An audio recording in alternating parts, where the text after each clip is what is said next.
Hello viewers, இன்றைக்கி நான் Friday அதனால் சாம்பார் செய்யப்படுறேன். மிளகா கிள்ளி போட்டு சொரக்காய் சாம்பார் பண்ணிவிட்டு அதுக்கு தூதுவளை தொகையல் பண்ண போகிறேன். தூதுவளை தொகையல் எப்படி பண்ணுறதுன்றதும் நான் உங்களுக்கு சொல்கிறேன். இப்போ பாருங்கள், இந்த சொரக்காய் 10 ரூபா.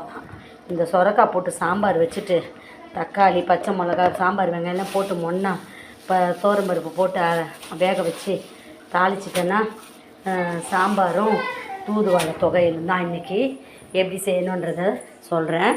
நான் சொரக்காய் சாம்பார் செய்ய போகிறேன். அதுக்கு தோரம்பருப்பு கொஞ்சம் எடுத்துக்கிறேன். இந்த தோரம்பருப்பு மும்பையில் வாங்கினது, டிமார்ட்டில். எப்படி இருக்குது பார்ப்போம். நல்லா எல்லோ கலராக இருக்குப்பா தோரம்பருப்பு. சரி, இவ்வளோ எடுத்துக்கிறேன். இதுக்கெலாம் புளியெலாம் போட வேண்டாம், சும்மா லைட்டாக வாஷ் பண்ணிட்டா போதும். வாஷ் பண்ணிட்டு புளி போடாமல் தக்காளி மட்டும் போட்டால் போதும். சுவையான சொரக்காய் சாம்பார் தயாராகும். நல்லா கழுவணும்.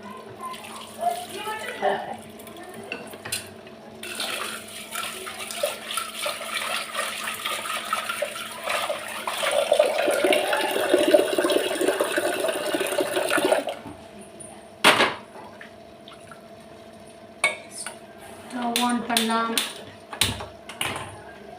தக்காளி,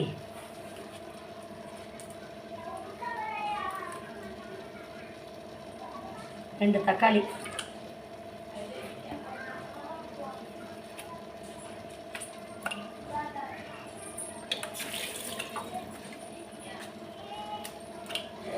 ஒரு 4-5 பச்சை மிளகாய், பூண்டு, ஒரு 2 பல் பூண்டு, சாம்பார் வெங்காயம்,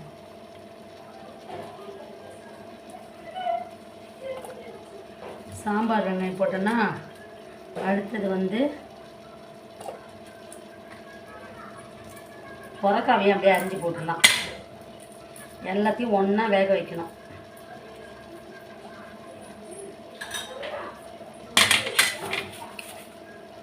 இந்த சொரக்காய் இருக்குது பார்த்தீங்களா,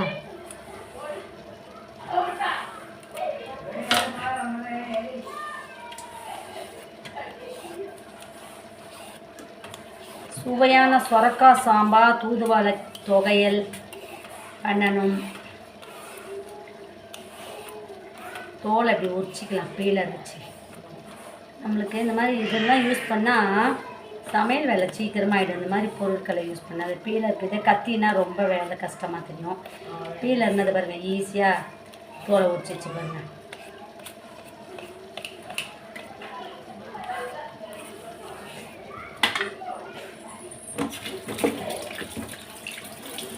இப்போ இதை நான் என்ன பண்ண போகிறேன், அரிஞ்சு போட்டுருக்கேன்.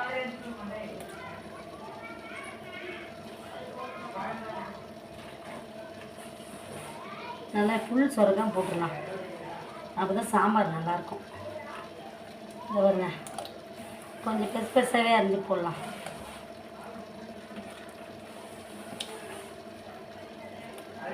இப்போ இதோட இன்னும் என்னென்ன கலக்கணும்னா மஞ்சத்தூள், சீரகம், வெந்தயம்,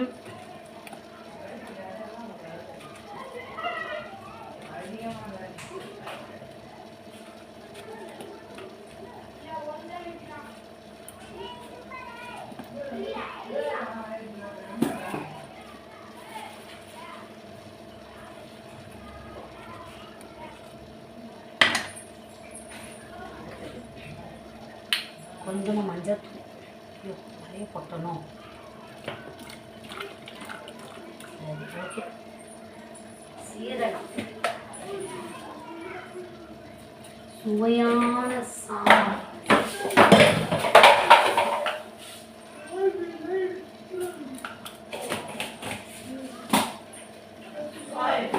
சாம்பார் தயாராகிடுச்சு. இதை நல்லா பருப்பை வேக வச்சுட்டு புளிலாம் போட வேண்டாம், அப்படியே தாளிக்க வேண்டியது. மண்சட்டியில் போட்டு சாம்பார் வச்சிட்டேன்னா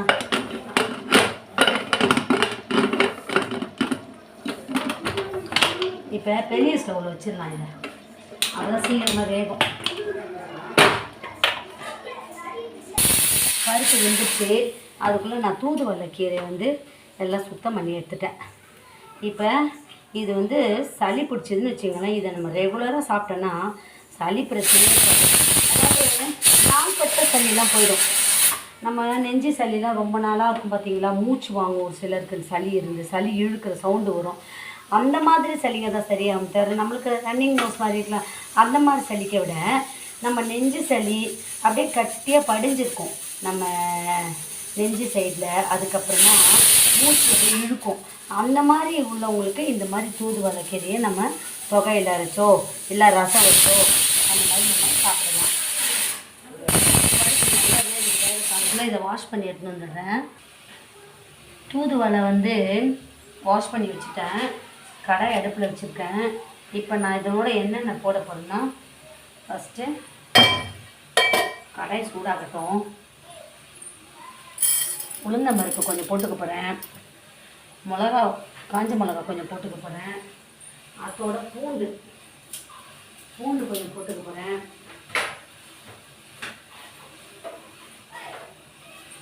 புளி, உப்பு, இவ்வளோ தான் வச்சு நான் தூதுவளையை எல்லாத்தையும் ஒன்றா வதக்கி போட்டு அரைச்சிட்டு எண்ணெய் போட்டு தாளிச்சிடுவேன். இது சிம்பிளானது, உடம்புக்கு அவ்வளோ நல்லது. இப்போ நான் என்ன பண்ண போகிறேன், கொஞ்சமாக உளுந்தம் பருப்பு, செம்ம டேஸ்ட்டாக இருக்கும்பா.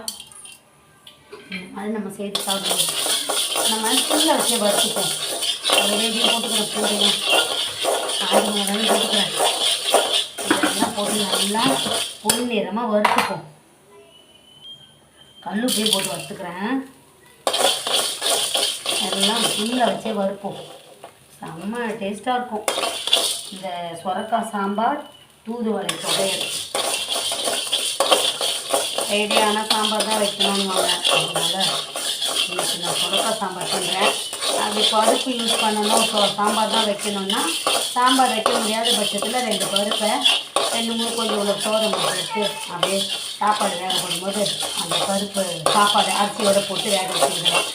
சாப்பாடு சாம்பார் செய்கிற மாதிரி பருப்பு யூஸ் பண்ணணும், அவ்வளோதான். இப்போ நான் அந்த மாதிரி பொன்னிறமாக வறுத்துக்கிறேன். அது வறுக்கிறதுக்குள்ள புளி எடுத்துக்கிறேன். ஒரு குறிப்பிட்ட அளவு புளி, ரொம்ப வேண்டாம், புளியும் கொஞ்சமாக புளி எடுத்துக்குவோம். ரொம்ப புளிப்பாகவும் இருக்க தேவையில்லை. இந்த புளி எடுத்துக்கிறேன், அதையும் போட்டு இதோடய வறுத்துக்கிறேன்.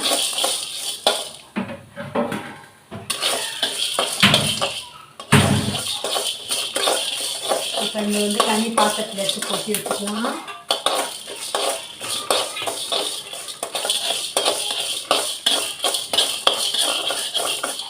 பொன்னிறமாக வறுபட்டுச்சு.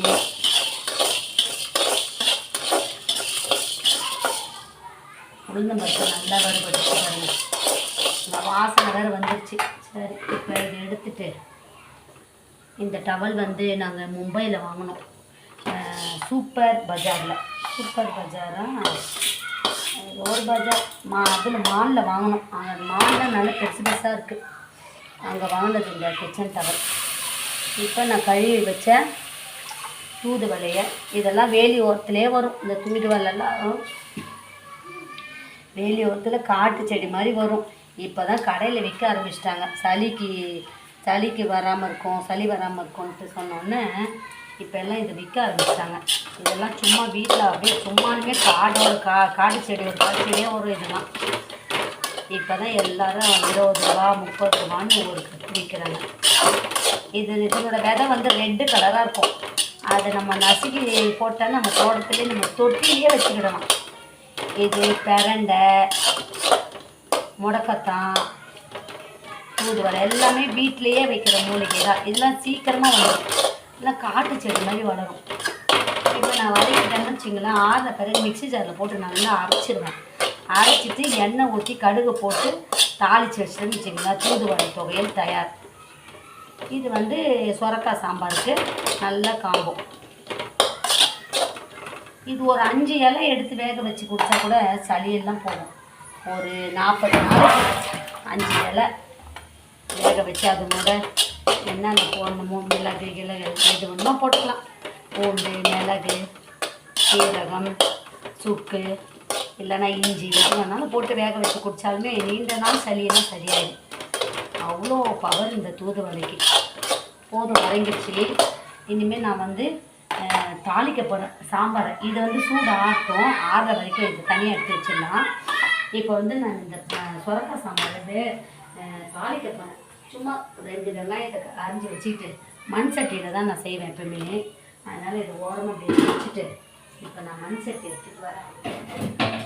மண் சட்டி நல்லா கழுவிட்டு அதில் தான் சாம்பார் நல்லாயிருக்கும்.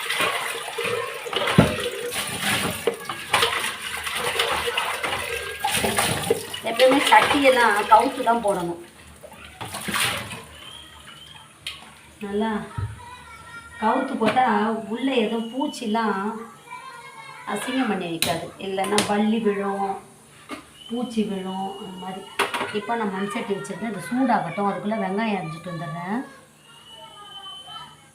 நான் வந்து மண் சட்டியில் சூடாயிடுச்சு, எண்ணெய் ஊற்றிட்டேன், கடுகு போட்டுக்கிறேன். கடுகு கொஞ்சமாக தான் போட்டிருக்கேன், நிறையா போடல. ரொம்ப போட்டாலும் ஒரு மாதிரி கடுகு ஓவராக போட்டுருக்கேன். கடுகு போட்டுட்டேன். கடுகு பொடிட்டோம்.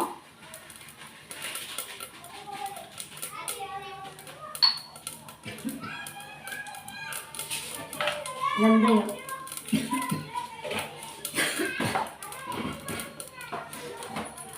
வரமிளகாய்,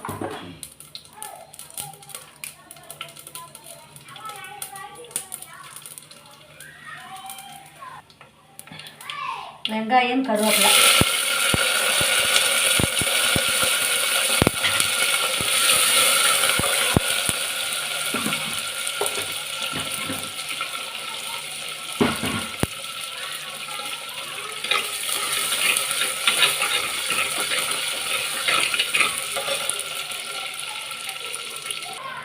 இப்போ குக்கரில் இருக்க தண்ணியை மட்டும் நான் வடிச்சுக்கிட்டேன். வெங்காயம் நல்லா பொன்னிறமாக வதங்கிடுச்சு. இந்த குக்கரில் இருக்க தண்ணியை வடிச்சுக்கிறேன்.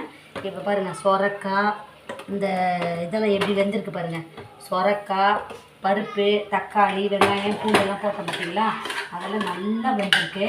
நான் அந்த குழிக்கரண்டியை வச்சு நல்லா கடைஞ்சிக்கிறேன். குழிக்கரண்டியை வச்சு கடைஞ்சிட்டு இதில் போட்டுருவேன். இதை இப்போ நான் நல்லா இதிலே கடைஞ்சிக்கிறேன். மத்துக்கு பதில் இந்த குழிக்கரண்டியை வச்சே கடைஞ்சிக்கிடலாம். இதுக்கு புளி ஊற்றவே வேண்டாம். இப்போ நான் உப்பு மட்டும் கரெக்டாக இருக்கான்னு பார்க்குறேன். உப்பு போட்டுக்கிறேன். இப்போ இதை வச்சு நல்லா கடைஞ்சிக்கிறேன். இந்த குக்கரை கொஞ்சம் கழுவிக்கிடலாம்.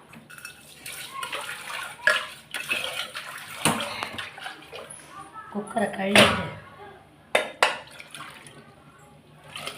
ஓகே ரெடியா? இப்போ வந்து இதை நல்லா இப்படி கடைஞ்சி விடுவோம். சுவையான சொரக்காய் சாம்பார் தயாராகிடுச்சு. இப்போ இதில் நான் வந்து பருப்பு பொடி, அதாவது சாம்பார் பொடி கொஞ்சம் போட்டுக்க போகிறேன். அப்போ தான் ரொம்ப நல்லா டேஸ்ட்டாக இருக்கும். கொஞ்சம் கொதிக்கட்டும். சாம்பார் பொடி கொஞ்சம்,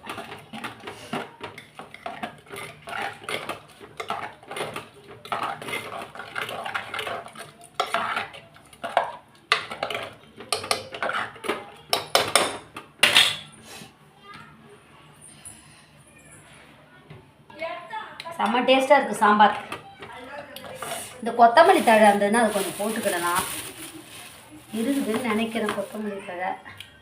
அதை கொஞ்சம் கழுவி இதில் மேலே தூவிட்டேன்னா நல்லாயிருக்கும். அது காஞ்சி போகிறத விட நம்ம இது போட்டுக்கலாம் குழம்புக்கு.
சாம்பார் ஆயிடுச்சு.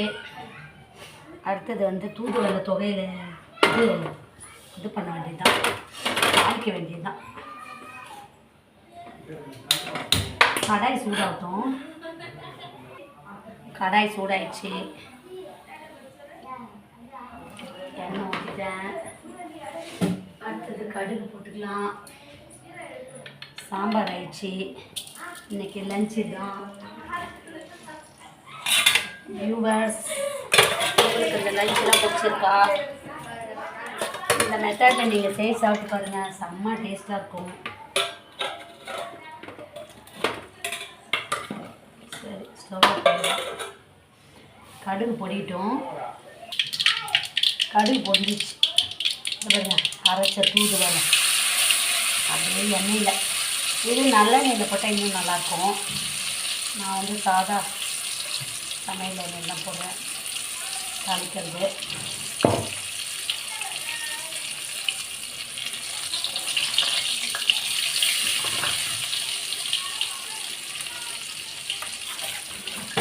வேஸ்ட் பண்ணக்கூடாது. வதக்கிற கரண்டி காணும்.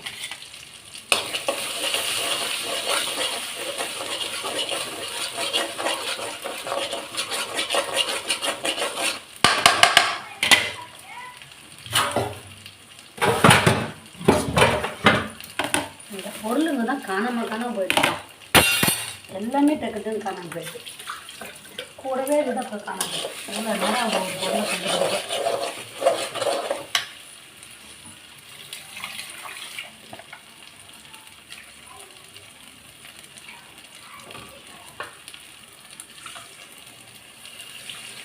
மிக்சியை கழுவி ஊற்றிட்டேன். ஏன்னா குடலாம் இருக்குல்ல, இதை அப்படியே நம்ம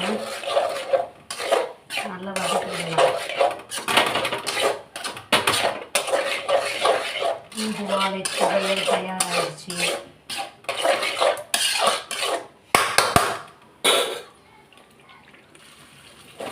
தூதுவளை துவையல் ஆயிடுச்சு.